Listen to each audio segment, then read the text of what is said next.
Alors aujourd'hui, on plonge dans une question vraiment cruciale sur le chemin spirituel. Les pouvoirs surnaturels sont-ils le signe ultime de l'éveil ou bien un piège subtil pour l'ego? C'est ce qu'on va démêler ensemble. Franchement, qui n'a jamais rêvé de ça? Lire dans les pensées, manifester des objets venus de nulle part, voir d'autres mondes, devenir immortel. On appelle ça les siddhis. Et ouais, ça a l'air d'être le summum, la preuve qu'on a atteint quelque chose. Mais la question reste, est-ce que c'est vraiment ça le but du voyage?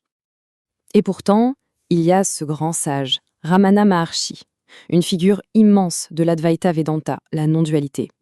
Et lui, il avait une vision radicalement différente. Pour lui, tous ces pouvoirs n'étaient rien de plus que, et je cite, des fantasmes nés de la force d'imagination insensée du mental. Ça calme, hein? Alors où est la vérité là-dedans? C'est justement ce qu'on va creuser. Premier point, et il est absolument fondamental, cette soif de pouvoir, eh bien c'est souvent un piège tendu par l'ego lui-même. C'est un sacré paradoxe quand on y pense. Le but du chemin est de transcender l'ego, et voilà qu'une quête soi-disant spirituelle pourrait en fait le rendre encore plus fort. Et ce tableau le montre très clairement. D'un côté, on a la voie de l'Advaita. Le but, la réalisation du soi, le moksha, c'est la libération totale, la dissolution de l'ego. Et de l'autre, la déviation, la quête des pouvoirs. Et là, le résultat, c'est tout l'inverse. On renforce l'ego, on cherche à être spécial, séparé. Ce sont vraiment deux chemins qui partent dans des directions opposées. Et c'est là que le piège est si subtil.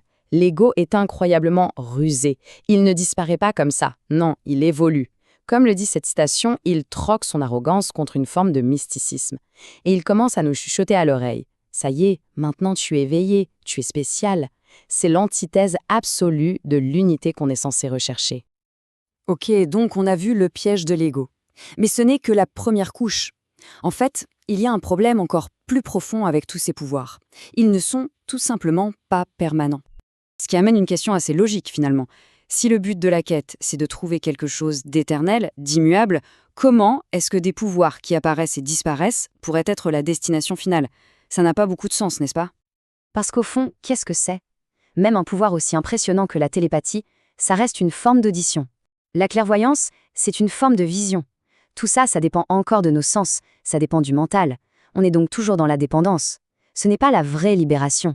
C'est juste une laisse un peu plus longue, si on veut. Et voilà le point crucial. Tout ce qu'on acquiert à un certain moment, on peut le perdre à un autre. C'est une loi fondamentale. Et ces pouvoirs, ils n'y échappent pas. Ils sont inscrits dans le temps. Donc, la conclusion est assez simple en fait. Si on cherche l'éternel, le permanent, alors quelque chose qui n'est pas permanent ne peut tout simplement pas être le but. Bon, d'accord. Si les pouvoirs ne sont pas le but, alors c'est quoi le but? Et c'est là qu'on arrive au cœur du sujet, le véritable miracle. Et le plus fou, c'est qu'il est juste là, sous notre nez, tout le temps. On est tellement fasciné par l'extraordinaire, par les phénomènes incroyables, qu'on en oublie de regarder les miracles qui se produisent chaque jour. On voit des choses bien plus miraculeuses que tous ces pouvoirs, mais comme ça arrive quotidiennement, on n'y prête plus attention. On le tient pour acquis. Réfléchissons-y une seconde. Dans n'importe quelle expérience, que ce soit entendre un son ou voir un paysage, il y a toujours une constante, le sujet. Celui qui entend, celui qui voit. Cette présence, cette conscience qui est le témoin de tout. C'est ça le véritable fondement de la réalité. Et l'Advaita va encore plus loin avec une idée assez vertigineuse. Le voyant, ce qui est vu, et même l'acte de voir, ce ne sont pas trois choses séparées. C'est une seule et même réalité. C'est le soi qui se manifeste sous ses différentes formes. Et ça change complètement la perspective sur ce qu'est le vrai pouvoir. Le pouvoir, ce n'est pas d'acquérir quelque chose de nouveau, c'est de réaliser ce qu'on est et ce qu'on a toujours été. La réalisation du soi, donc. C'est l'état de pure conscience. C'est le pouvoir inébranlable qui vient de cette connaissance. Le soi est la seule réalité. Une fois que cette vérité est réalisée, on ne peut plus être attiré par les chemins de l'ignorance. C'est aussi simple que ça. Ramana Maharshi avait une analogie pour ça, et elle est géniale. Il disait que chercher avidement des pouvoirs occultes, c'est comme mendier de la bouillie avariée à un homme richissime qui serait prêt à tout donner. C'est un peu absurde, non?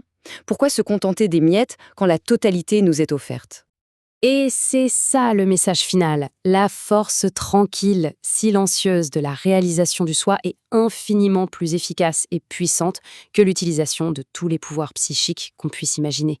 La présence paisible d'un sage a plus de pouvoir de transformation que n'importe quel tour de passe-passe spectaculaire.